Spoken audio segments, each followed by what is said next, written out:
બોલો સ્વામિનારાયણ ભગવાનની, શ્રી હરિકૃષ્ણ મહારાજની, શ્રી રાધા કૃષ્ણ દેવની, શ્રી નરનારાયણ દેવની, શ્રી લક્ષ્મીનારાયણ દેવની.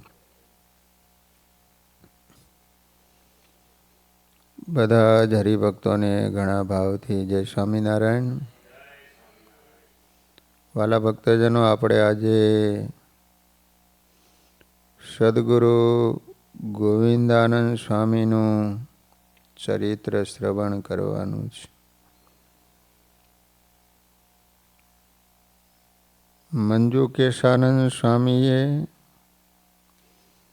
નંદમાળામાં 4 ગોવિંદાનંદ સ્વામીનો ઉલ્લેખ કર્યો છે. ગોવિંદાનંદ મોટા એક ધ્યાની, ગોવિંદાનંદ બીજા નિરમાની, ગોવિંદાનંદ ત્રીજા પુરાણી, ચોથાને લીજે ગવૈયા પ્રમાણી. સ્વામિનારાયણ ભગવાન વખતે 4 ગોવિંદાનંદ સ્વામી હતા. એક ધ્યાની ગોવિંદાનંદ સ્વામી, બીજા નિર્માની ગોવિંદાનંદ સ્વામી, ત્રીજા પુરાણી ગોવિંદાનંદ સ્વામી, ચોથા ગવૈયા ગોવિંદાનંદ સ્વામી.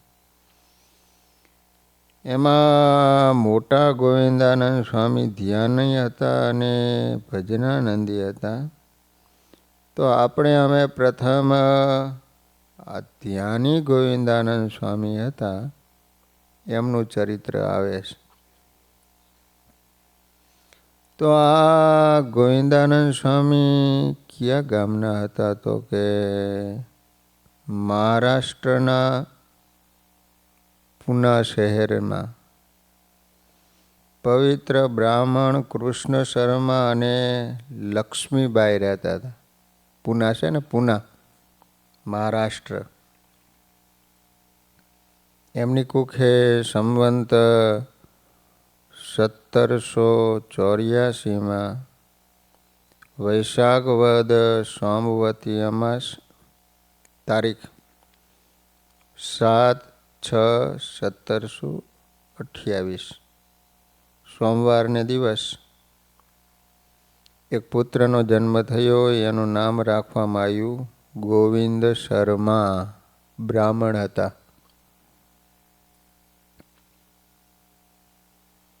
પૂર્વના પુણ્યને કારણે એમને નાનપણથી જ પ્રભુ પ્રાપ્તિની લગ્ની લાગી. પિતાની આજ્ઞા મુજબ ભણી ગણીને હોશિયાર થયા. પછી વિદ્યાનું ફળ ભગવાનને પામી જવું એટલું જ છે એમ સમજી સમૃદ્ધિમાન પોતાના ઘરનો ત્યાગ કરી પ્રભુ પ્રાપ્તિ માટે તીર્થયાત્રા કરવા લાગ્યા.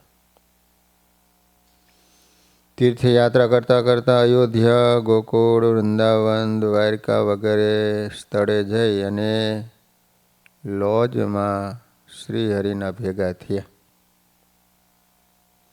ત્યારે ગોવિંદ શર્માની ઉંમર 72 વર્ષની હતી. પરંતુ પૂર્વના પુણ્યને કારણે એમની મુમુક્ષતા, પ્રભુને પામવાની લગ્ની અને સરળતા વગેરે અજોડ હતા. ગોવિંદ શર્મા અખંડ ધ્યાન ભજન પરાયણ રહેતા હતા. 72 વર્ષના ગોવિંદ શર્મા અનેક તીર્થોમાં ફર્યા, અનેક સાધુ સંતોને મળ્યા, પરંતુ જેમ ભૂખ્યાને ભોજન ન મળે ત્યાં સુધી શાંતિ ન થાય. તેમાં ભગવાનના ભૂખ્યા ગોવિંદ શર્માને ભગવાનનો ભેટો ન થયો ત્યાં સુધી શાંતિ ન થઈ. જેને ભગવાનને પામવાની સાચી લગન હોય તેને ભગવાન જરૂર મળે. ભગવાન જ કૃપા કરીને પોતાનું સ્વરૂપ ઓળખાવે અને સંતોના યોગમાં રાખીને એના જીવનને ધન્ય ધન્ય બનાવે. ભગવદ પરાયણ ભક્તની સાર સંભાળ સ્વયં ભગવાન રાખે. જે એકવાર ભગવાનનો થાય ને એને ભગવાન પોતાનું બધું જ આપી દે. એકવાર જે પ્રભુના પંથે પગલાં ભરે એની પ્રભુ પગલે પગલે સહાય કરે. ભક્ત એક પગલું ચાલે ને તો ભગવાન એની સામે 999 ડગલા ચાલે. ભક્ત ભગવાન માટે કણ જેટલું કરે ને ભગવાન ભગત માટે મણ જેટલું કરે. ભક્ત ભગવાનમાં થોડી પ્રીતિ કરે તો ભગવાન એમાં એનાથી કરોડ ગણી વધારે પ્રીતિ કરે છે. તેથી જ ગુણાતીતાનંદ સ્વામીએ વાતોમાં કહ્યું કે પહેલાં ભક્ત ભગવાનને ગોતતા, પરંતુ આજે ભગવાન ભગતને ગોતે છે. આપણે ભગવાનમાં હેત કરીએ તે કરતાં ભગવાન આપણામાં 1000 ગણું વધારે હેત કરે છે. માટે જે ભગવાનના થાય એનો જન્મ ધન્ય બની જાય. ગોવિંદ શર્મા 72 વર્ષની ઉંમરે ધન્ય બની ગયા. આ ઉંમરે તેમાં હવે શું દિવ્યતા અને અલૌકિકતાનો ઉજાસ થયો એ જાણીએ. ગોવિંદ શર્મા હીર પારખીને સ્વામિનારાયણ ભગવાનને તેમને ત્યાં જ દીક્ષા આપી. ત્યારથી તેઓ ગોવિંદ શર્મા મટી અને ગોવિંદાનંદ સ્વામી થયા. 72 વર્ષની ઉંમરે સાધુ થયા. લોજમાં દીક્ષા આપી. આ ગોવિંદાનંદ સ્વામી ધ્યાની ગોવિંદાનંદ સ્વામી તરીકે સત્સંગમાં પ્રસિદ્ધ થયા હતા. સ્વામિનારાયણ ભગવાનની આજ્ઞાથી આ ધ્યાની ગોવિંદાનંદ સ્વામી સત્સંગ વિચરણ કરતા હતા. એકવાર ગઢપુરમાં સ્વામિનારાયણ ભગવાન સ્વામીને સાથે લઈ ઉન્મત્ત ગંગામાં સ્નાન કરવા ગયા. ઘેલા નદીમાં માંડવધારની સમીપે સ્નાન કરીને સૌ બહાર નીકળ્યા. પછી સ્વામિનારાયણ ભગવાન ત્યાં સભા કરીને બેઠા. એ સમયે ભગવાને અમી દ્રષ્ટિથી સૌ ભક્તો સામે જોયું અને આ ગોવિંદાનંદ સ્વામીને કહ્યું કે હે મુનિ, પરમ પવિત્ર અને શાંતિ આપનારો આશ્રમ કોનો છે? ત્યારે ગોવિંદાનંદ સ્વામીને ભગવદ ઈચ્છાથી પૂર્વ જન્મની સ્મૃતિ થઈ આવી. તેથી ધ્યાની ગોવિંદાનંદ સ્વામીએ સ્વામિનારાયણ ભગવાનને કહ્યું કે પ્રભુ, આપ તો સર્વજ્ઞ છો,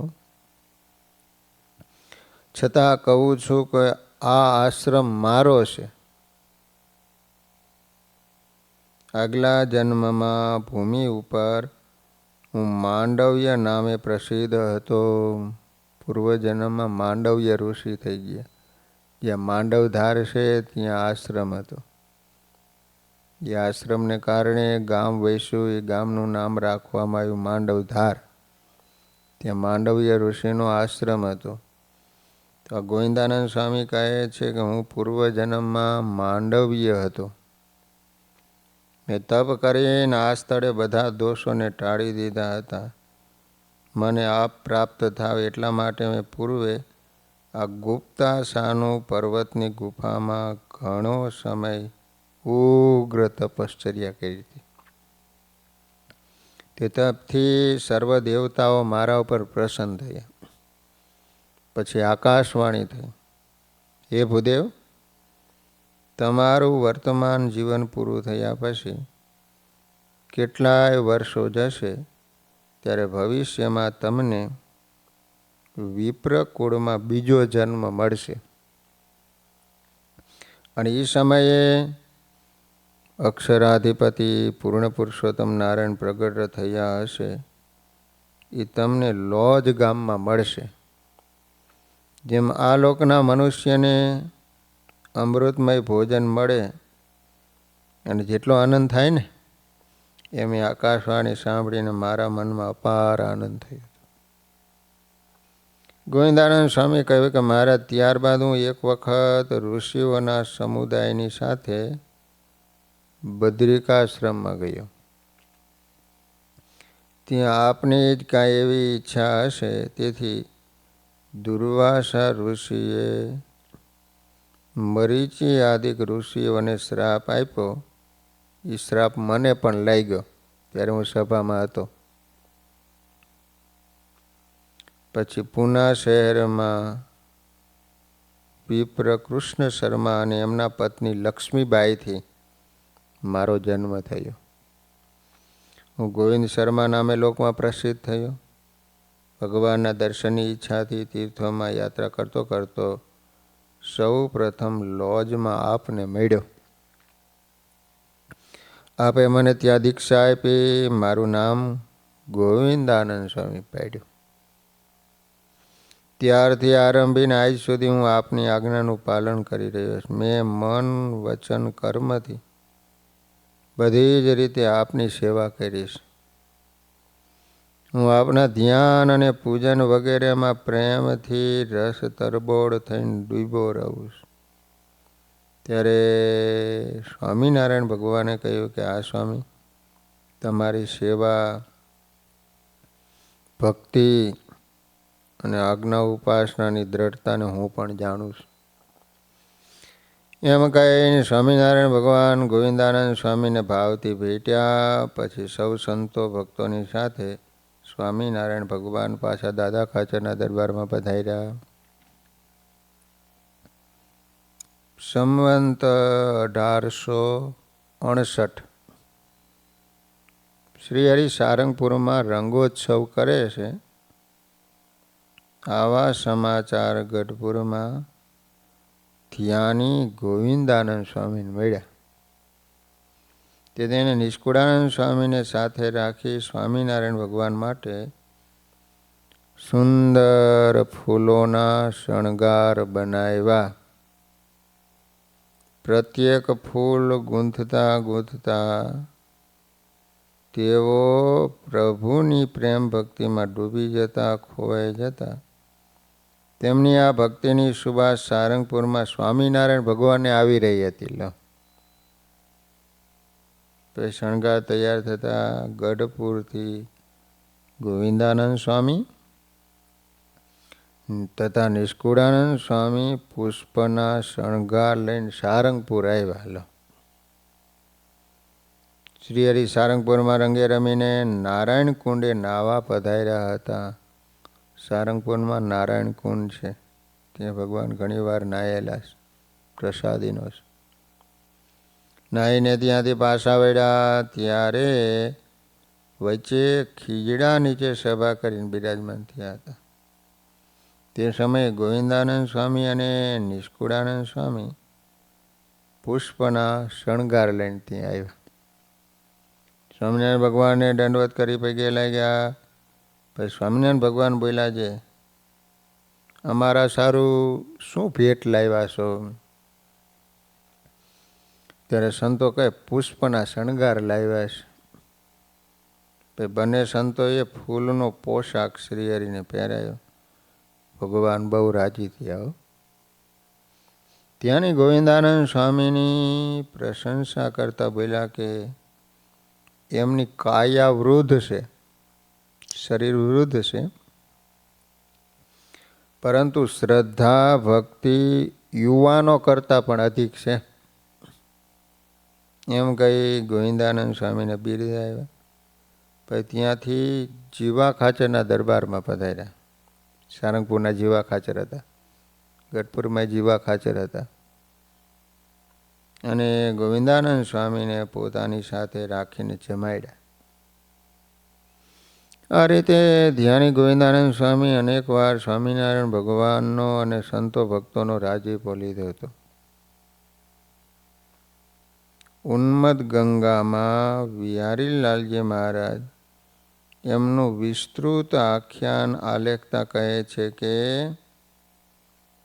ઘેલા નદીમાં મુનિ વિજય ઘાટથી 65 ક્રમ દૂર માંડવધારની સમીપે ગુપ્ત સાનું, જેના શિખર બહાર દેખાતા ન હોય તે નામી એક પર્વત છે.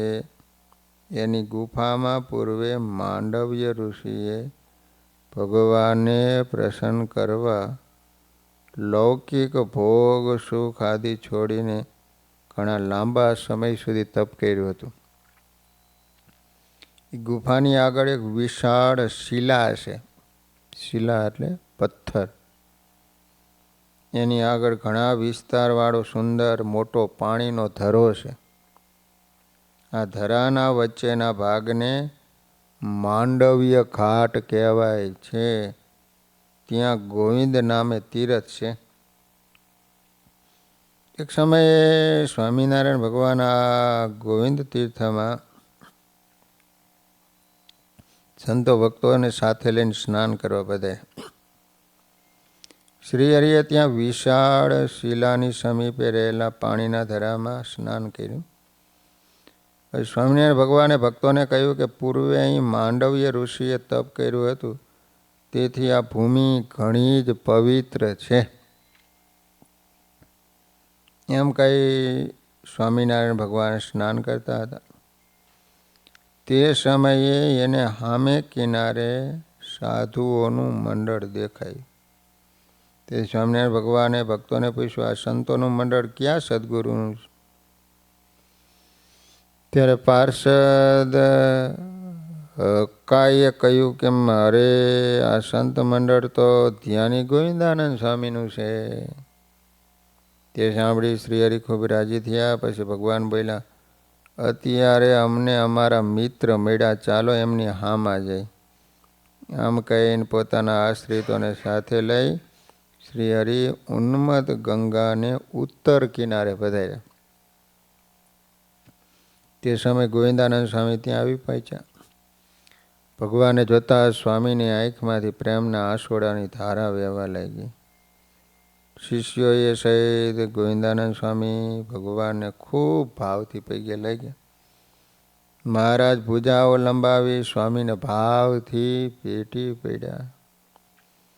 પછી ભગવાને ગોવિંદાનંદ સ્વામી તથા સંતો વગેરેની સાથે સર્વ ભક્તોને આનંદ આપતા થતા એ ધરામાં ખૂબ જળ ક્રીડા કરી. સ્નાન કર્યા બાદ ઘણા સારા વસ્ત્ર ધારણ કર્યા. પછી શિલાથી પૂર્વ દિશામાં એક મનોહર પીપળાનું ઝાડ છે. એને જોઈને ભગવાનને સંતોષ થયો. પછી ભગવાન એ ઝાડ નીચે સભા કરીને બેઠાને અમૂલ્ય અમૃત તુલ્ય વચન કહ્યું કે આ સ્થળે જે કોઈ મનુષ્ય સ્નાન કરીને મારી પૂજા શાસ્ત્રમાં કહેલા વિધિ પ્રમાણે કરશે તો એમાં મારી ભક્તિ પ્રગટ થશે, અંતે અક્ષરધામમાં નિવાસ થશે. લો, તે સાંભળી ગોવિંદાનંદ સ્વામી કહે, હે મારા નાથ, અત્યારે મારા જીવનના 100 વર્ષ પૂરા થયા છે. 100 વર્ષ તોય ફરતા હતા સ્વામી. લો, આ કળિયુગમાં મનુષ્યનું 100 વર્ષનું આયુષ્ય જ કહ્યું છે. માટે હું આપની પ્રાર્થના કરું છું કે હવે મને બીજો જન્મ ન મળે એવી કૃપા કરો. મને આ શરીર છોડાવીને આપના અક્ષરધામમાં આપના ચરણ કમળની સેવામાં સતત રાખો. શ્રી હરિએ ગોવિંદાનંદ સ્વામીની પ્રાર્થના સાંભળીને કહ્યું કે સ્વામી, બહુ સારું. આજે ચૈત્ર મહિનાની સોમવતી અમાસ છે. તમારો જન્મ ચૈત્ર માસની અમાસે થયો હતો, માટે આજે તમારા 100 વર્ષ પૂરા થયા છે. માટે આજ દિવસે હાંજે અમે તમને અમારા અક્ષરધામમાં તેડી જઈશું. સદા અમારી સેવામાં રાખશો. તે સાંભળી સ્વામી ખૂબ રાજી થયા. આ સમયે ત્યાં માંડવધારના રૂપાભાઈ અને ગોવાભાઈ બે ભગત આવ્યા. એને ઘણી જ ભાવનાથી સ્વામિનારાયણ ભગવાને સંત હરિભક્તો સાથે પોતાને ઘેર થાળ જમવા પધારવાનું આમંત્રણ આપ્યું. શ્રી હરિ સૌની સાથે એને ઘેર માંડવધાર પધાર્યો. માંડવધાર પણ પ્રસાદીનું છે. બંને ભક્તોની ભાવના પૂરી કરવા શ્રી હરિ પ્રેમથી જેમાં સૌ સંતો ભક્તોને જમાડ્યા. પછી શ્રી હરિએ જ્યાં સ્નાન કર્યું ત્યાં પાછા પધાર્યા. સુંદર સભા થઈ. તેમાં મહારાજે કહ્યું કે પૂર્વ માંડવ્ય ઋષિએ અહીંયા ઘણું તપ કર્યું હતું, તેથી ઉન્મત્ત ગંગાના આ સ્થાને માંડવ્ય ઘાટ કહેવાય છે. અહીંયા ગોવિંદ નામે ઉત્તમ તીર્થ રહ્યું છે. ગોવિંદાનંદ સ્વામીને આજે અમે અક્ષરધામમાં લઈ જવાનું વરદાન આપ્યું. માટે સ્વામીને મુક્તિ આપનારા અમે સહજાનંદ સ્વામી આ તીર્થના અધિષ્ઠાતા દેવ છીએ. સમય જતાં ગોવિંદ સ્વામી ઉર્ફે માંડવ્ય ઋષિના આશ્રમમાં અહીંની પ્રજા રહેવા લાગી. તેથી આ ગામનું નામ માંડવધાર થયું છે. જે યાત્રિક હરખભર આ તીર્થમાં સ્નાન કરી સ્વામિનારાયણ ભગવાનનું ધ્યાન કરે અને ષોડશોપચારથી ભગવાનની મહાપૂજા કરે, વિપ્રો ગરીબો અને સંતો ભક્તોને સ્નેહથી જમાડે, એના ઉપર અક્ષરધામના અધિપતિ અમે પુરુષોત્તમ નારાયણ પ્રસન્ન થઈએ છીએ. એ ભક્તો, હું તમને સત્ય કહું છું, એમાં કાંઈ ખોટું નથી. આ કહ્યું તેમ જે કરશે એના ઉપર પ્રસન્ન થયેલા અમે આ લોકમાં અને પરલોકમાં બધા જ સુખ આપશું. એટલી વાત કહી શ્રી હરિ સૌ સંતો ભક્તો સાથે દાદા ખાચાના દરબારમાં પધાર્યા. ભગવાને કહ્યું એ માંડવ્ય ઘાટના ગોવિંદ તીર્થમાં સ્નાન કરીને જે ભક્તો ભગવાનના નામનો જપ અને તપ કરે છે ને એને પોતાના સર્વે કાર્યની સિદ્ધિ નિશ્ચિત થાય છે અને મનોહર અભિષ્ટ પદવીને પામે છે. એમ કહી આ ગોવિંદાનંદ સ્વામીને સાથે રાખી સ્વામિનારાયણ ભગવાન થાળ જમ્યા. પછી સ્વામી ખૂબ જ અંતરદ્રષ્ટિ કરી ભગવાનના ધ્યાન ભજનમાં તલ્લીન બની ગયા અને બરાબર 1884 ચૈત્રવદ સોમવતી અમાસ તારીખ 14/4/1828 સોમવારને દિવસે સાંજે 6 કલાકે સ્વામિનારાયણ ભગવાનને સમીપે રહીને ધ્યાની ગોવિંદાનંદ સ્વામીનો ભૌતિક દેહ છોડાયો. દિવ્ય દેહ આપી અક્ષરધામમાં પોતાની અખંડ સેવામાં સ્થાપ્યા હતા. ત્યાંની ગોવિંદાનંદ સ્વામીના અંતિમ સંસ્કાર પણ સ્વામિનારાયણ ભગવાને સાથે રહીને કરાવ્યા હતા. તો વાલા ભક્તજનો, આપણે ધ્યાની ગોવિંદાનંદ સ્વામીનું ચરિત્ર શ્રવણ કર્યું.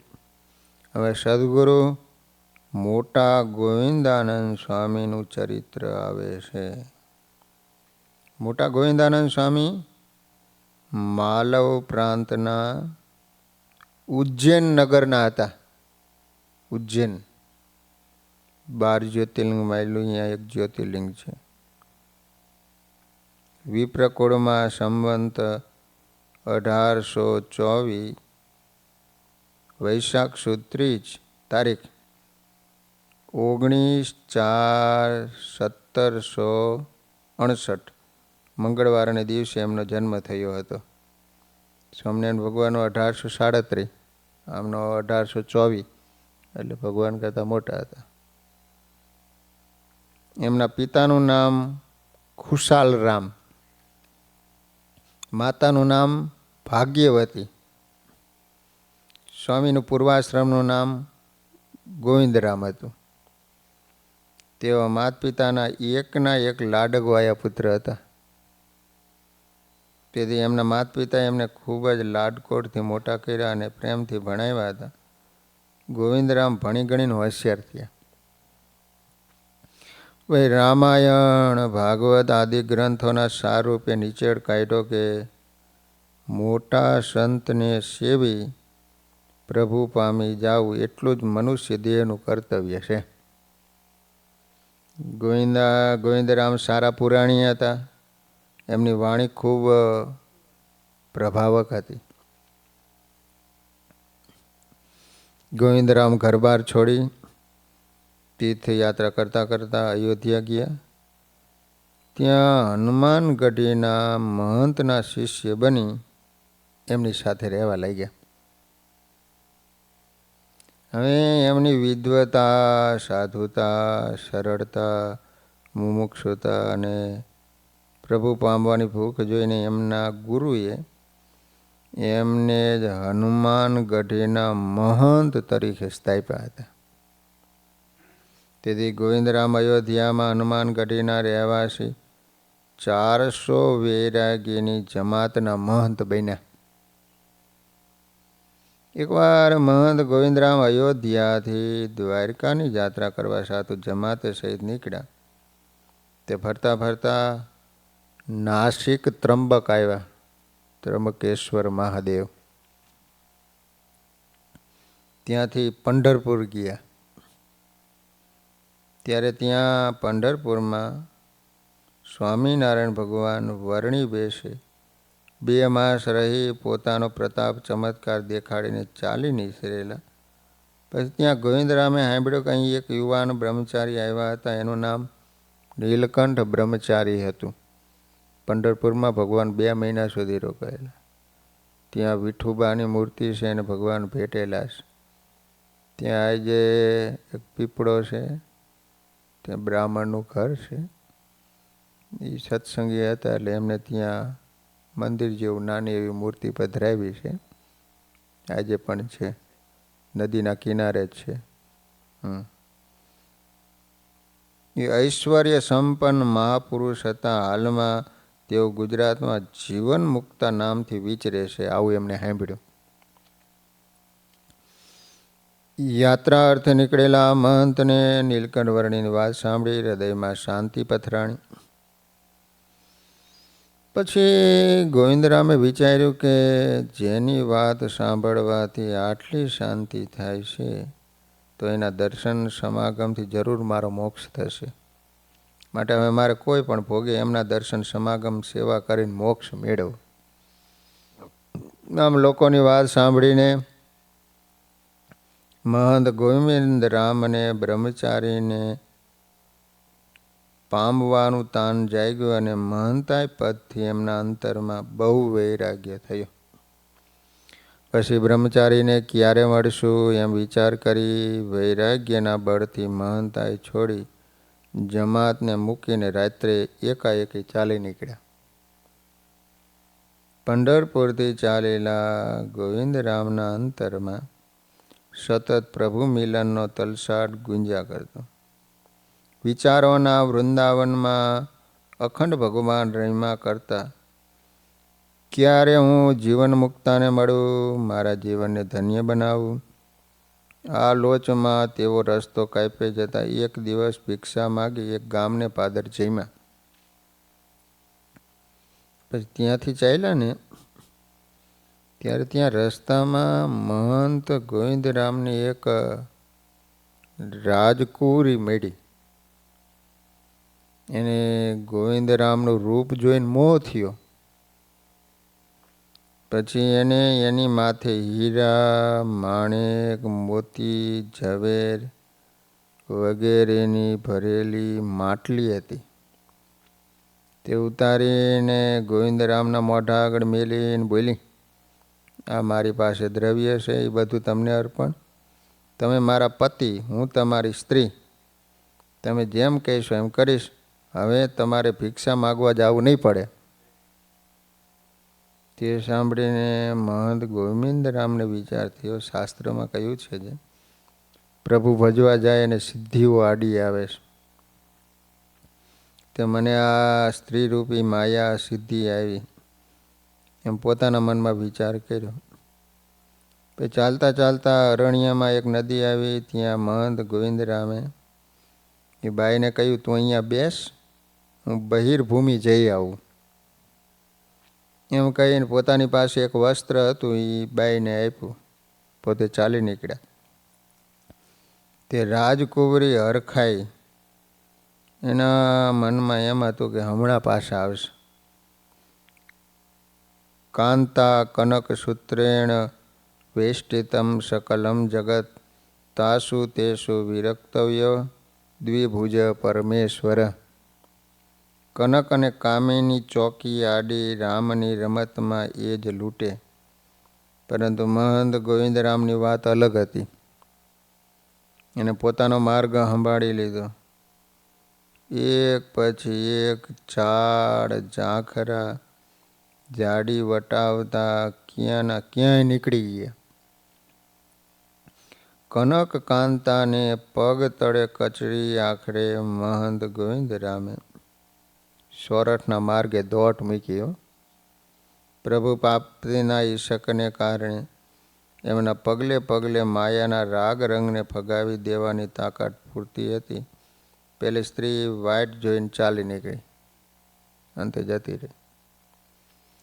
3 દિવસની એક ધારી મજલ કરી મહંત ગોવિંદરામ કાઠિયાવાડ નજીક આવ્યા. હવે હરિવરને પામવા માટે બહુ લાંબી મજલ કાપવાની નથી. આમ વિચારી એક ગામની બહાર શિવાલયમાં રાત રોકાયા. ફરીથી એ જ સિદ્ધિઓ, એ જ પ્રલોભનો, એ જ પરીક્ષણો અહીં પણ હામાં આવ્યા. શિવ મંદિરના મહંત પોતાની 2 પુત્રીઓ માટે યોગ્ય મૂર્તિયાની શોધમાં હતા. વળી પોતે ગામ ધણી હતા. ગોવિંદરામને જોઈને તે તો ખુશખુશાલ થઈ ગયા. મહાદેવજીએ મેર કરી 32 લક્ષણો યુવાન ખોળી આપ્યો. પછી હરખમાં બંને દીકરીઓને શણગાર સજીને તૈયાર કરી.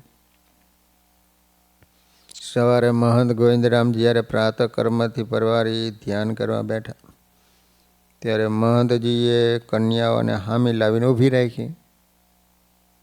ગોવિંદરામનું અંતર કંઈક અનિષ્ટ ચિંતાથી ધબકી રહ્યું હતું.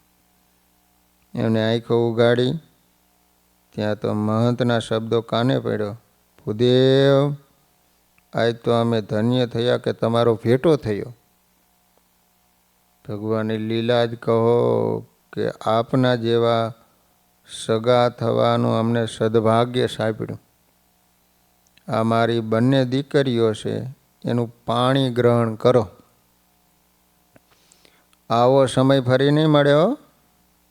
તે સાંભળી મહંત ગોવિંદરામે મક્કમતાથી કહી દીધું, મારે હું પ્રભુ ભજવા નીકળ્યો છું, મારે પરમાત્માનું કામ છે, આપ મને આ પાપમાં શા માટે પાડો છો?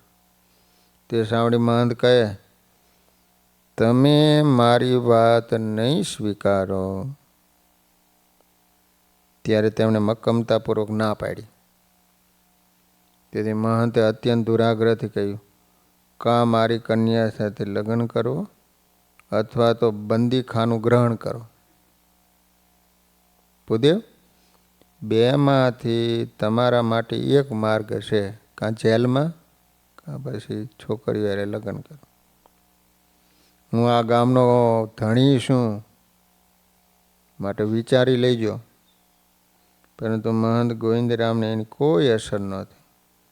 હૈયામાં જાણે શ્રીહરિ પોતાની સાથે હોય એવી હિંમત ઉભરાઈ રહી હતી. છેવટે ગામ ધણી મહંતે હુકમ કર્યો, અને બંદીખાનામાં નાખો, હું જોઉં છું કે કેમ પ્રભુ ભજે છે. પછી મહંત ગોવિંદરામે વિચાર કર્યો કે ભગવાન ભજવા જાય અને માર્ગમાં વિઘ્ન જરૂર આવે. તે મુજબ મને આ વિઘ્નો આવ્યા. એક વિઘ્નમાં તો ભગવાને મારી રક્ષા કરી, હવે આ વિઘ્નમાંથી ઉગારે તો સારું. એમ વિચારીને ભજન કરવા લાગ્યા અને ગોવિંદરામના અંતરમાં દુઃખ થયું. કારણ વગરની આ રૂકાવટ એમને મન અસહ્ય થઈ પડી. પોતાના રૂપ ઉપર એમને ધિક્કાર થયો. બીજે દિવસે પ્રભુએ રસ્તો કાઢી આપ્યો. વહેલી સવારે બંદીખાનાના પાયખાનાના ઉપરનું જાળિયું તોડી મહંત ગોવિંદરામ ભાગી છૂટ્યા. મનમાં પરમાત્માનું સ્મરણ કરે, પગમાં પરમાત્માને ભેટવાનું જમશે. પછી તો વેગે ચાલતા ફરતા ફરતા દ્વારકા ગયા. ત્યાંની યાત્રા કરીને પૂછતા પૂછતા થોડા દિવસમાં મહંત ગોવિંદરામ શ્રીજી મહારાજ પાસે લોજ આવી પહોંચ્યા. અંતર્યામી સ્વામિનારાયણ ભગવાન મહંત ગોવિંદરામને ભાવ ભરી ભેટ્યા. સંત સભામાં બે મુખે એમની પ્રશંસા કરીને કહ્યું, એ તો ઈડરિયો ગઢ જીતીને આવ્યા છે. પછી બંને પ્રસંગોની વાત એમની પાસે જ કરાવી. થોડા સમયમાં ભગવાને સંવંત 1859 કારતક સુદ એકમ તારીખ 27/10/1802 બુધવારે લોજમાં અન્નકૂટોત્સવ કર્યો. આ પ્રસંગે એમને દીક્ષા આપી અને ગોવિંદાનંદ સ્વામી નામ રાખ્યું. મોટી મહંતાઈનો એ ત્યાગ કરીને આવ્યા હતા, તેથી એને સૌ મોટા ગોવિંદાનંદ સ્વામી કહેતા હતા. પહેલા ધ્યાની ગોવિંદાનંદ સ્વામીના મોટા ધ્યાની. સંવંત 1859 કારતક સુદ એકાદશી શનિવારને દિવસે કાલવાણીમાં રામાનંદ સ્વામીએ દર્શન આપી મુક્તાનંદ સ્વામીને સ્વામિનારાયણ ભગવાનનો સર્વોપરી નિશ્ચય કરાયો હતો. સ્વામીને સાથે લઈ મહારાજ પાસે લોજ પધાર્યા. પછી ભગવાન ગોવિંદાનંદ સ્વામીને કહે, તમે ગુજરાતમાં ફરવા જાઓ. તો કે મહારાજ, મને વાત કરતા આવડતી નથી. ભગવાન કે આ લાકડી લઈ જાઓ, એક ઠેબુ અડાડશો એને સમાધિ થાય છે, બીજું ઠેબુ અડાડશો એને સમાધિ ઉતરશે, સર્વે લોકો તમને માનશે. અને મુક્તાનંદ સ્વામીને એક છડી આપી. કચ્છ દેશમાં ફરીવાર જવા કહ્યું. ભાઈ રાજી થઈને સ્વામિનારાયણ ભગવાને બંને સંતોને કહ્યું. ત્યારે નાથ કહે, આ છડી તમે રાખો, સ્વામિનારાયણનું બળ રાખો. કોઈને સમાધિ કરાવી હોય, પીળું ઠેબુ અડાડવું સોય, અને જગાડવો હોય જેને લાલ ઠેબુ અડાડજો તઈ. એમ એને આજ્ઞા કીધી. એક છડી ગોવિંદ સ્વામીને દીધી. પછી મુકુંદ બ્રહ્મચારીને અલબેલે આપી માળા તે છોગાડે છેલે. ભગવાને મુક્તાનંદ સ્વામીને કચ્છ દેશમાં સત્સંગ કરાવવા માટે મોકલ્યા. મૂળજી બ્રહ્મચારીને દંઢાવ્ય દેશમાં સત્સંગ કરાવવા મોકલ્યા. ગોવિંદાનંદ સ્વામીને ગુજરાતમાં સત્સંગ કરાવવા મોકલ્યા. ગોવિંદાનંદ સ્વામી ત્યાં સ્વામિનારાયણ ભગવાને પ્રતાપે આપેલી છડીના પ્રતાપે અનેકને સમાધિ કરાવતા. એક ઠેબુ અડાડું હું જેને, સમાધિયું થઈ જાય જીવોને. બીજું ઠેબુ અડાડું હું જ્યારે, બેઠા થાય સમાધિથી ત્યારે. એમ હજારો મનુષ્યોને થાય, એ પ્રતાપ સ્વામીનો કહેવાય. ગોવિંદાનંદ સ્વામી એમ કરાવે, લાવે સત્સંગમાં નીમ ધરાવે. એ પ્રતાપ સ્વામી તણો જાણો, એમાં આપણું કૃત્ય ન પ્રમાણો. એવા બહુ બહુ આગ્રહ કરે, ત્યારે નિશ્ચય બીજાનો પ્રહરે. એવા મોટાને પણ એમ થાય, ત્યારે બીજાની વાત ન કહેવાય.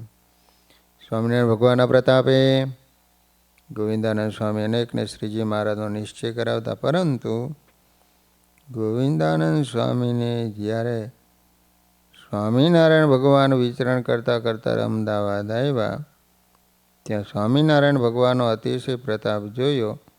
ત્યારે ગોવિંદાનંદ સ્વામીને ભગવાનપણાનો દ્રઢ નિશ્ચય થયો હતો. પછી જેમ શ્રી હરિ કહેતા એમ ગોવિંદ સ્વામી કરતા હતા. ને સર્વસભાને પોતાનો પ્રતાપ જણાવતા એવા સમર્થ થયા હતા. આ રીતે ગોવિંદાનંદ સ્વામીએ સ્વામિનારાયણ ભગવાનના પ્રતાપે ગુજરાતના અનેક ગામડાઓમાં વિચરીને સત્સંગ પ્રવર્તન સુંદર કાર્ય કર્યું હતું. સંવંત 1862 મા સુદ સાયતમ રવિવારને દિવસ શ્રીહરિ વહેલાલથી જેતલપુર આવ્યા. ત્યાં ગોવિંદાનંદ સ્વામી આદિ 15 સંતોને પરમહંસ કર્યા. સ્વામિનારાયણ ભગવાને ભાદરેથી 1863 આસો મહિનામાં કાગળ લખ્યો હતો. એમાં ભગવાને લખેલું કે ગોવિંદાનંદ સ્વામી અને નાના ભાઈ બંનેએ થઈને યજ્ઞનો સામાન તૈયાર કરાવી યજ્ઞ કરાવજો, અને અમારાથી જો અવાશે તો આવશું. અને એક કાગળ અમદાવાદ સંતો ઉપર લખી મોકલો છે.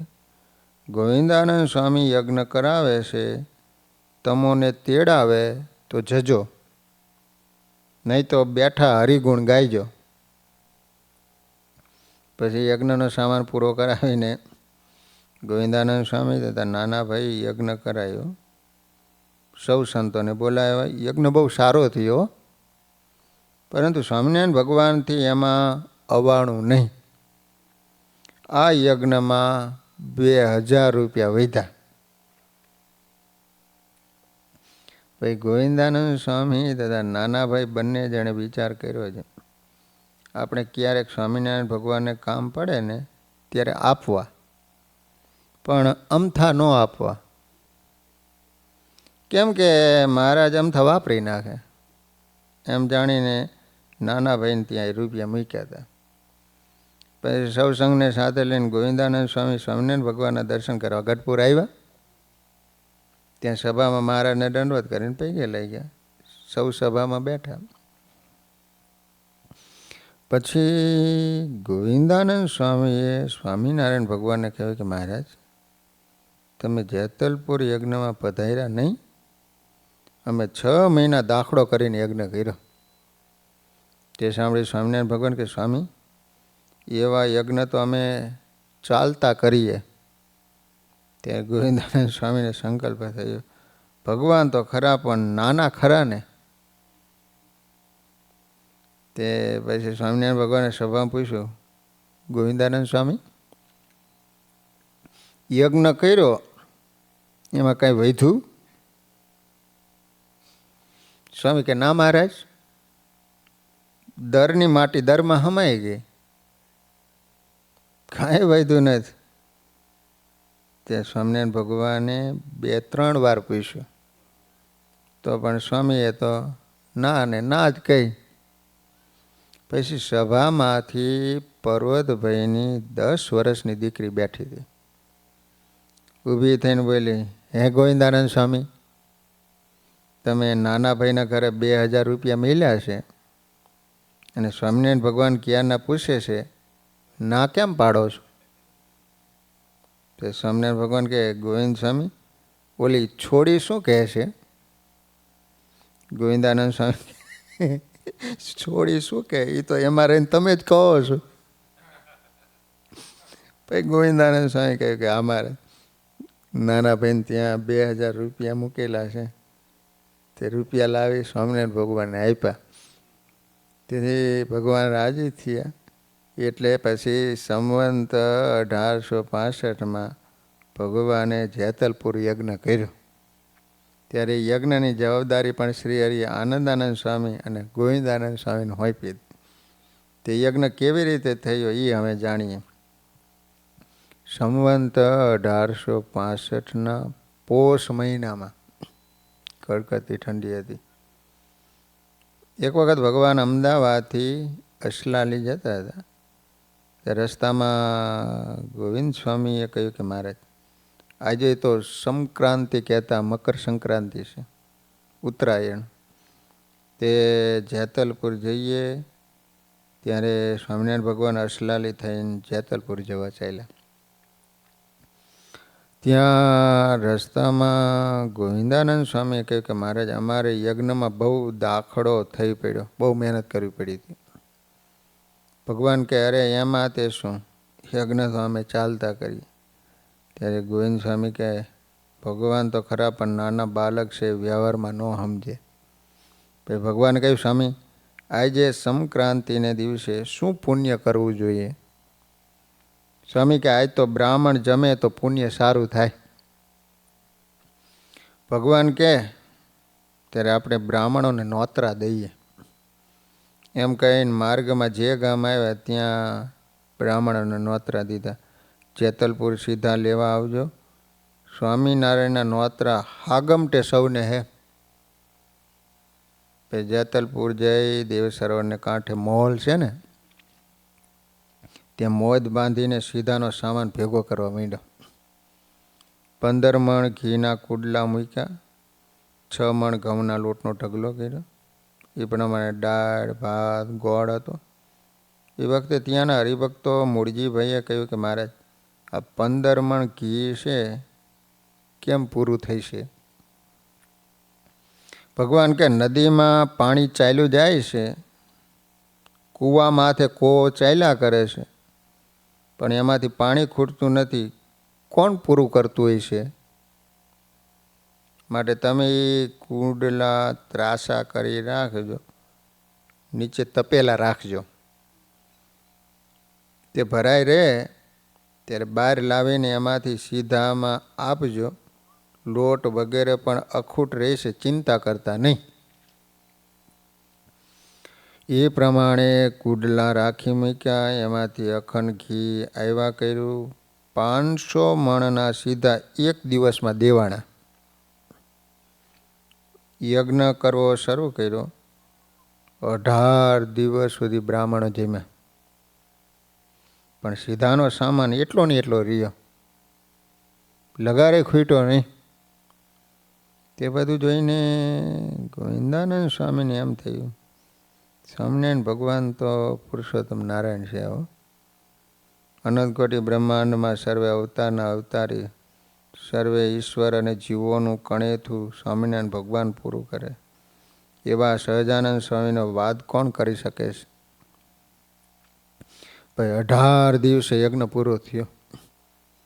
એની પૂર્ણાહુતિ થઈ ત્યારે હજારો વિમાન લઈને દેવો આવ્યા અને સ્વામિનારાયણ ભગવાનની પૂજા કરી, ચંદન પુષ્પની વૃષ્ટિ કરી.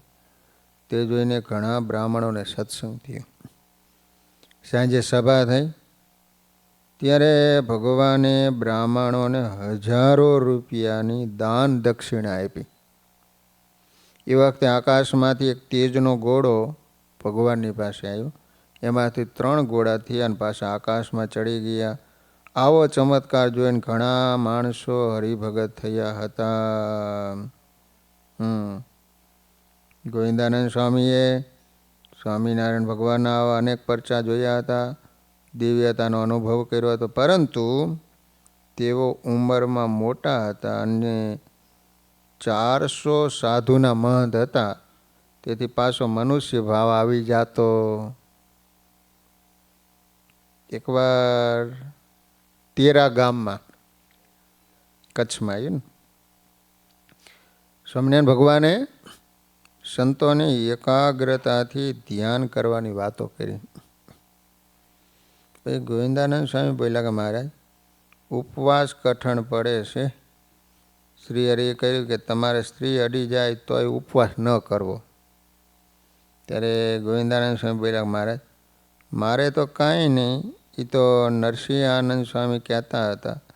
ત્યારે સ્વામિનારાયણ ભગવાને કહ્યું છે એમને મોકળ ને તમને મોકળ છે. અડી જાય, બોલી જવાય તો પણ મોકળ છે. એમ કહીને ભગવાન બોલ્યા છે જે અમુક પંથ છે એમાં તો 2-2 મહિનાના ઉપવાસ કરે છે. તમને એક દિવસ ઉપવાસ કરવો કઠણ પડે છે? સ્વામી બોલ્યા એ તો દેહ અભિમાની છે, તે કરે છે. ત્યારે સ્વામિનારાયણ ભગવાને કહ્યું તમારે નારદ શનકાદિકનું અભિમાન નથી તથા આત્માનું અભિમાન નથી. એ દિવસની ઘણી વાત કરી. એક દિવસ ભગવાને કહ્યું કે કેમ હવે ભજન કરો છો? ત્યારે સૌ સંતોએ કહે કે મારા સ્વામિનારાયણ સ્વામિનારાયણ કરીએ છીએ. ત્યારે મહારાજ કે અમને કરી દેખાડો. પછી સૌને મોઢા આગળ બેસાડ્યા અને સ્વામિનારાયણ ભગવાન બાજોટ ઉપર મોરના પીછાની એક ચમરી હાથમાં લઈને બેઠા ને કહ્યું છે, અમારી સામું જોઈ રહ્યો, મટકું મારશો નહીં. ત્યારે સાધુ એક નજરે જોઈ રહ્યા. આંખમાં અને નાકમાં પાણી ચાલ્યા. ત્યારે ભગવાને હાકલ કરી છે, મર ફૂટી જાય એવી રીતે કેટલીક વાર બેસાડ્યા. ભગવાન કે ઉઠો, શું ભજન કરશો? કેમ જે હજી તો આસન સ્થિર નથી, માટે આસન જીતો. જ્યારે આસન સ્થિર થાય છે ત્યારે ભજન એની મેળે થાય છે. માટે ભજનમાં બેસું ત્યારે સીધા આસને બેસું, જમવા બેસું તથા કથા કરવા બેસું તથા વાત કરવા બેસું ત્યાં સીધા આસને બેસું. એ દેશની ઘણીક વાર્તા કરી. સ્વામિનારાયણ ભગવાન સંતોને વારે વારે આ રીતે સાવધાન કરતા ને અધ્યાત્મના પ્રત્યેક પગલે જાગૃતિ એ જ સાચું તપ છે. આ સત્ય જ્યારે સાધકની નજરે દૂર થાય ત્યારે જીવનમાં ઠેસ વાગે છે. પછી પરમાત્મા સ્વયં એનો હાથ પકડી સત્યને રાહે ચડાવે. આવી જ વાત ગોવિંદાનંદ સ્વામીના જીવનમાં બની હતી. સ્વામિનારાયણ ભગવાને એમને જેતલપુરના ગંગામાના દાળ ભાતમાં બંધાયા, ત્યાંથી છોડાવ્યા હતા. શું બંધન થયું એ જણાવતા માધવદાસ સ્વામી હરિકૃષ્ણ ચરિત્રામૃત સાગરમાં અધ્યાય 19માં કહે છે, એકવાર ભગવાન વેલાલ જતા હતા, સાથે ગોવિંદાનંદ સ્વામી હતા. પછી સ્વામિનારાયણ ભગવાન કણભા ગયા. ત્યારે ગોવિંદાનંદ સ્વામીને કહ્યું, અમારી સાથે ચાલો. સ્વામી મહારાજને કહે, હવે મને અતિશય માથું દુખે છે. તેથી ભગવાને હરિભક્તોને કહ્યું, સ્વામીને તમે અહીંયા સાચવજો. એમ કહી સ્વામિનારાયણ ભગવાન વેલાલ ગયા. પછી જ્યારે વેલાલથી પાછા વળ્યા ને ત્યારે ફરીને કણભા થઈને ચાલ્યા. ત્યાં ભક્તોને પૂછ્યું, ગોવિંદ સ્વામીને કેમ છે, અત્યારે ક્યાં છે? ત્યારે હરિજન કહે જેતલપુર ગયા. પછી મહારાજે દ્રષ્ટાંત દિયા, જેમ કાગડો બાર ગાવું જાય, ચારો કરી પાછો આવે આય. ત્યારે બાર ગાઉની માયલી કોરે, એવું ઝાડ નહીં હોય નો રે. પણ વાસના બંધાણી સહી, તેમાં સુવાણ થાય નહીં. તેમાં ગોવિંદ સ્વામીને ત્યાં કોઈ વાતની ખોટ ન હતી અહીંયા. પણ જેતલપુર આવ્યા જ્યારે, થઈ સુવાણ એમ ને ત્યારે. જેમાં મનુષ્ય પ્રદેશ જાય, ઘેર આવે ત્યારે સુખ થાય. માટે જેને જ્યાં વાસના બંધાણી તેને તે વિના સુવાણ થાય નહીં. એમ ગોવિંદાનંદ સ્વામીના કોઈ વાતની ખોટ હતી, પણ જેતલપુર ગયા ને ત્યારે સુવાણ થઈ. એમ કહીને ભગવાન જમવા પધાર્યા. ગોવિંદાનંદ સ્વામી બહુધા કરીને જેતલપુર અને ગામડી અને વસઈ એ 3 ગામમાં રહેતા હતા. અને ગામના હરિભક્તોને સ્વામીને વિશે ભગવાનપણાની બુદ્ધિ હતી. ગંગામાને સ્વામીમાં ખૂબ સ્નેહ હતો. સ્વામીને દાળ ભાત રોટલા વગેરે સારું સારું બનાવીને જમાડતા. જે સંત સ્ત્રી સુવર્ણ અને ધનના બંધનને તોડી નીકળી ગયા હતા એવા પુરાણી ગોવિંદાનંદ સ્વામીને ગંગામાના હાથના ભોજનમાં બંધન થયું હતું, દાળ ભાતમાં બંધાઈ ગયા. આ વાતને વર્ણવતા ગુણાતીતાનંદ સ્વામી વાતોમાં કહે છે કે વિષય તો બાંધે એવા છે, પણ જ્યાં સુધી મોહ છે ત્યાં સુધી જણાય નહીં. કેમ છે ગોવિંદાનંદ સ્વામીને કેવો વૈરાગ્ય, તે સંસારનો ત્યાગ કરીને ચાલ્યા. રસ્તામાં એક રાજાની કુંવરી 10,000 રૂપિયાનું સોનું લઈને બેઠેલ. તે ગોવિંદાનંદ સ્વામીનું રૂપ જોઈને કે આ સોનું હું તમારી. ત્યારે સ્વામીને વિચાર થયો પ્રભુ બસ નિસરે ને આડી સિદ્ધિઓ આવે કે મારે સિદ્ધિ આવી. પોતાનું લુગડું મૂકીને બસ સ્વામી નીકળી ગયા હતા. એવા વૈરાગવાળા હતા. એ પણ ગંગા માના દાળ ભાત અને રોટલીમાં બંધાણા. સ્વામિનારાયણ ભગવાને 3 રાત 3 દિવસ સુધી ગામ આવવા જ દીધું નહીં હો. સ્વામીને હારે લીધા. પછી હાથ જોડીને સ્વામીએ કહ્યું કે મહારાજ કેમ કરવું છે? સ્વામિનારાયણ ભગવાન બોલ્યા છે રીંગણા અને ગાજરની માળા ગળામાં ઘાલીને જેતલપુરમાં ઘેર ઘેર જઈને ભિક્ષા માગો. કોઈ કહેશે છે ગોવિંદાનંદ સ્વામી કાંઈ જોઈશે ત્યારે કહેવું છે હાવું. અરે ગોવિંદાનંદ સ્વામી ગાંડા થયા છે તો કે આવું. આમ મહારાજે સ્વામીને ગાંડા જેવા કરી મૂક્યા. એટલે લોક આવીને કહે ગોવિંદાનંદ સ્વામી જય સ્વામિનારાયણ. ત્યારે એને કહે આવું આવું એમ કરતા. તેથી લોકે જાણ્યું છે આ તો ગાંડા થઈ ગયા. એમ સ્વામિનારાયણ ભગવાને સ્વામીનું બંધન ટાળ્યું. સ્વામી કહે આપણે તો વિદ્યાએ કરીને ત્યાગે કરીને જગતને જીતી લીધું અને ભગવાનની માયાના છળમાં તો સ્વરૂપાનંદ સ્વામી ગોપાળાનંદ સ્વામી જેવા હોય ને એ ન લેવાય. ને આ તો સ્વામિનારાયણ ભગવાને સર્વેનો પ્રતાપ દાબી રાખ્યો છે. તે મોટા ગોવિંદાનંદ સ્વામી બીજાને સમાધિ કરાવે પણ પોતાને ન થાય. સંસાર મૂકીને અહીં બેસવું એ બહુ ભારે વાત છે. આ તો મોટા મહંત હતા છતાં મહારાજ સામે બેસતા. સ્વામિનારાયણ ભગવાનનો પ્રતાપ મહિમા એને વેણે વેણે લાવતા ને કહેતા ભગવાનને સંભાળવા અને બીજું બધું વિચારવું. સંવંત 1867 આસુરી લોકોએ જેતલપુરમાં યજ્ઞ ન થવા દીધો. પછી ભગવાને જેતલપુરમાં આનંદાનંદ સ્વામી, ગોવિંદાનંદ સ્વામી અને વિપ્ર નાના ભાઈને બોલાવીને કહ્યું આ યજ્ઞમાં વિઘ્ન બાબતનો શોક કરવો નહીં. હું જેમ કહું છું એમ કરો.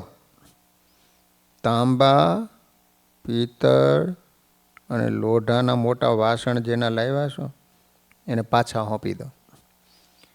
ગોળ, ઘી, લોટ, દાળ અને ચોખા જે હોય એના ગાડા ભરાવી ડભાણ પહોંચાડો. જે હરિભક્તો છે એ બધાને ભાવથી જમાડજો. પછી આનંદાનંદ સ્વામી અને ગોવિંદાનંદ સ્વામી સિવાય અહીંયા કોઈ રોકાઈશો નહીં. આ ગોવિંદાનંદ સ્વામી આનંદાનંદ સ્વામીના મંડળમાં રહેતા અને અમદાવાદની નજીકના ગામોમાં સત્સંગ પ્રચાર કરતા. ગોવિંદાનંદ સ્વામીને જેતલપુરમાં જવા આવવાનું ઘણું રહેતું. સંતો અને સત્સંગીઓને અનુકૂળ રહીને કાર્ય કરવામાં કુશળ ગોવિંદાનંદ સ્વામી પ્રત્યે ગંગામાને ખૂબ જ આદર ભાવ હતો. તેઓ સ્વામીશ્રીને મનગમતા ભોજન જમાડતા. તેથી સ્વામીને પણ ત્યાં રહેવામાં ખૂબ અનુકૂળતા રહેતી.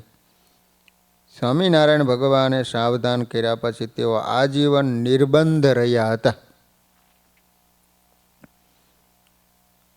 1882માં ભગવાને વડતાલમાં ભવ્ય દીપોત્સવ કર્યો. તે દિવસે સ્વામિનારાયણ ભગવાન ખૂબ સ્નેહથી પરમહંસોને પીરસી જમાડ્યા. ગોમતીજીએ સ્નાન કર્યું. ત્યારબાદ સાંજના સમયે સંતોએ ષટપદી ગાય શ્રીજી મહારાજને રાજી કર્યા. બીજે દિવસે સવારે સૌ જાગી નિત્યવિધિ કરી દેવાના દર્શન કર્યા પછી અન્નકૂટના દિવસે સ્વામિનારાયણ ભગવાન આગળ સૌ સંતો પૂજા કરવાની ઈચ્છાથી પધાર્યા. સ્વામિનારાયણ ભગવાને અતિશય પ્રિય ભજન ભક્તિ જેમનો આત્મા બની ગયો એવા સદગુરુ મોટા ગોવિંદાનંદ સ્વામીએ સ્વામિનારાયણ ભગવાનને પ્રસન્ન કરવા 2 હાથ જોડીને પ્રાર્થના કરી. મોટા ગોવિંદાનંદ સ્વામી બોલ્યા હે ભગવાન, મહાન સુખનિધિ અને કરુણાના નિધિ આપને હું સતત ભજું છું. આપ સ્વરૂપ, સ્વભાવ, ગુણ અને ઐશ્વર્યની દ્રષ્ટિ અમાપ છો, છતાં આપ સૌનું માપ કાઢી લો છો. આપ કોઈની પાસે ક્યારે કશું માગતા નથી, છતાં જે કાંઈ માગે એને તુરંત આપો છો. આપ અજેય છો, છતાં સર્વને જીતનારા છો. આ સ્તુતિમાં ગોવિંદાનંદ સ્વામીનો સ્વાનુભાવ કંડારાયેલો છે. આપણે પણ આ રીતે નિત્ય પ્રભુને પ્રાર્થના કરી એમની કૃપાના પાત્ર બનીએ. એકવાર સ્વામિનારાયણ ભગવાને ગુરુચરણ રતાનંદ સ્વામી અને મોટા ગોવિંદાનંદ સ્વામીને અમદાવાદથી ઈડરના મહારાજા ગંભીરસિંહને સત્સંગ કરવા મોકલ્યા. ત્યારે બંને સંતો ઈડર જઈને દરવાણીને પૂછ્યા વિના એકદમ દરબારગઢમાં ચાલ્યા. ત્યારે સિપાહી આડા ફર્યા, પણ એ બંને સંતો રોકાણા જ નહીં, કોણિયું મારીને ગળતા રહ્યા. એ વખતે દરબાર ગંભીરસિંહજી મેળીએથી નીચા ઉતરતા હતા, તે હેઠ ઉતર્યા. ત્યારે ગુરુચરણ રતાનંદ સ્વામીએ દરબારનો જમણો હાથ ઝાલ્યો અને કમંડળામાંથી પાણી આપીને વર્તમાન ધરાવી દીધા. ત્યાં તો આરબ ત્યાં આવીને બોલ્યા છે, આ સાધુ અમને પૂછ્યા વિના એકદમ અંદર આવતા રહ્યા, માટે અમે એના માથા કાપી નાખીએ. તે સાંભળીને દરબાર બોલ્યા છે, હવે તો અમારા ગુરુ થયા, અમને વર્તમાન ધરાવ્યા, માટે હવે એનું નામ ન લેવાય. એમ કહીને બંને સંતોને એક ઓરડામાં ઉતારો દીધો. બ્રાહ્મણ પાસે રસોઈ કરાવીને બંને સંતોને જમાડ્યા. પછી ગોવિંદાનંદ સ્વામી અને ગુરુચરણ રતાનંદ સ્વામી 1 મહિનો ત્યાં રહ્યા. રાજા ગંભીરસિંહને પણ અનુભવી આ સંતની વાતો સાંભળવામાં સત્તા કરતાં પણ વધારે સુખ આવ્યું. સ્વામીએ દરબારને એમના સ્નેહીજનોને 1 મહિના સુધી ઉપદેશની વાતો કરી શ્રીજી મહારાજનો પાક્કો નિશ્ચય કરાયો. ગુરુચરણ રતાનંદ સ્વામી અને ગોવિંદાનંદ સ્વામી દરબારની રજા લઈને ચાલ્યા. તે ગઢપુર આવ્યા ને બધી વાત કરી. તે સાંભળીને સ્વામિનારાયણ ભગવાન બહુ રાજી થયા. પછી ઈડરના મહારાજા ગંભીરસિંહના પુત્ર જુવાનસિંહે એની માતાના કહેવાથી ઈડરમાં શિખરબંધ મંદિર કરાયું. આચાર્ય અયોધ્યા પ્રસાદજી મહારાજને બોલાવીને ગોપીનાથજી મહારાજની મૂર્તિ પધરાવી. પછી બ્રાહ્મણોની 84 કરીને મંદિરની આજીવિકા માટે એક ગામ આપ્યું. એનો લેખ કરીને આચાર્ય મહારાજને આપ્યો અને આચાર્ય મહારાજને પોશાક પહેરાવી કેટલીક ભેટ ધરી આરતી ઉતારી. સંત અને પાર્ષદોને ધોતિયા ઓઢાડીને રાજી કર્યા. આમ ગોવિંદાનંદ સ્વામી ઈડરના રાજાને સત્સંગ કરાવવા અને ત્યાં મંદિર બંધાવવામાં મહત્વની સેવા કરી હતી. એકવાર ભગવાને ગુરુચરણ રતાનંદ સ્વામી અને ગોવિંદાનંદ સ્વામીને સિરોહી દેશમાં ફરવા મોકલ્યા. સિરોહી તેઓ ફરતા ફરતા રાજસ્થાનમાં આવેલા સિરોહી ગામમાં ગયા. ત્યાં જઈને દરવાણીને પૂછ્યા વિના દરબારગઢમાં ચાલ્યા. સિપાહીએ અટકાવ્યા. ત્યારે અમને રાજા મહારાજશ્રીએ બોલાવ્યા એમ કહીને અંદર ગયા કે રાજાએ બોલાવ્યા, તું રોકવાવાળો કોણ? ત્યાં દરબાર પલંગ ઉપર બેઠા. ત્યાં જઈને ગુરુચરણ રતાનંદ સ્વામી એનો જમણો હાથ ઝાલીને કમંડળમાં પાણી આપીને વર્તમાન ધરાવ્યા. દરબારે સંતોને જાજમ માથે બેસાડ્યા. ચાકર પાસે બાજોટ મંગાવી ઉપર પુસ્તક મુકાયું. પછી ગોવિંદાનંદ સ્વામી પુસ્તક વાંચીને ઉપદેશની વાતો કરવા માંડ્યા. એ વખતે ગામમાં વિદ્વાન બ્રાહ્મણ હતો. દરબારની પાસે આવ્યો. દરબારને સલામ કરીને પાસે બેઠો. તેમાં એક બ્રાહ્મણ શ્લોક બોલ્યો, તે અશુદ્ધ બોલ્યો. તે સાંભળીને ગોવિંદાનંદ સ્વામીએ બ્રાહ્મણને કહ્યું, અશુદ્ધ શ્લોક બોલાય છે, માટે શુદ્ધ બોલતા શીખો. તે સાંભળીને બ્રાહ્મણો જેમ તેમ બોલવા લાગ્યા. તો ગોવિંદાનંદ સ્વામીએ કહ્યું, આ પોથી છૂટશે ને તમારા બધાને માથા ભાંગી નાખશે. તે સાંભળીને બધા વિદ્વાનો દબાઈ ગયા. 2 કલાક સુધી સ્વામીની ઉપદેશની વાતો સાંભળીને સૌ પગે લાગ્યા ને પોતપોતાના ઘરે ગયા. બંને સંતો 5 દિવસ સુધી રહી ત્યારે રાજાને મહારાજના મહિમાની વાતો કરી. જ્યારે દરબારને શ્રીજી મહારાજનો પાકો નિશ્ચય થયો ત્યારે ગુરુચરણ રતાનંદ સ્વામી ગોવિંદાનંદ સ્વામી રાજાની રજા માગીને ત્યાંથી ચાલ્યા. ફરતા ફરતા ગરડા આવી મહારાજને દંડવત કર્યા. સિરોહીના દરબારને સત્સંગ કરાયો હતો એ વાત કરી. તે સાંભળી ભગવાન બહુ રાજી થઈ. આ રીતે ગોવિંદાનંદ સ્વામી અમદાવાદ દેશમાં અને રજવાડાઓમાં સત્સંગ કરાયો હતો. સ્વામિનારાયણ ભગવાન સ્વધામ ગયા પછી ગોવિંદાનંદ સ્વામી વિશેષ અમદાવાદ દેશમાં રહેતા. અમદાવાદ દેશના ગામડાઓમાં ફરીને અનુભવ વાતો સાંભળી કરી અનેક મનુષ્યને સ્વામિનારાયણ ભગવાનના આશ્રિત કર્યા હતા. ગોવિંદાનંદ સ્વામી સત્સંગની બહુ પ્રકારની સેવા કરી. બહુમુખી પ્રતિભા સંપન્ન આ સંત સત્સંગના અનેક કામમાં ઉપયોગી બન્યા હતા. અમદાવાદમાં સભા મંડપ, આચાર્યશ્રીની હવેલી અને બાંધકામો અને ચૈતન્ય મંદિરોના ઘડવૈયા આ ગોવિંદાનંદ સ્વામી હતા. ગોવિંદાનંદ સ્વામી પોતાની અંતિમ અવસ્થામાં જેતલપુર ધામમાં રહ્યા હતા. જેતલપુરમાં આનંદાનંદ સ્વામીએ મહામંદિર કર્યું ત્યારે ગોવિંદાનંદ સ્વામી એમાં ખૂબ મદદ કરેલી. તેઓ આજીવન જેતલપુર મંદિરમાં જ રહ્યા હતા. અને આ મોટા ગોવિંદાનંદ સ્વામી જેતલપુરથી સંવંત 1906 ચૈત્ર સુદ એકાદશી તારીખ 19/3/1850 મંગળવારે અતિ સામર્થ્ય જણાવી અને અક્ષરવાસી થયા. સહજાન સ્વામી મહારાજની જય.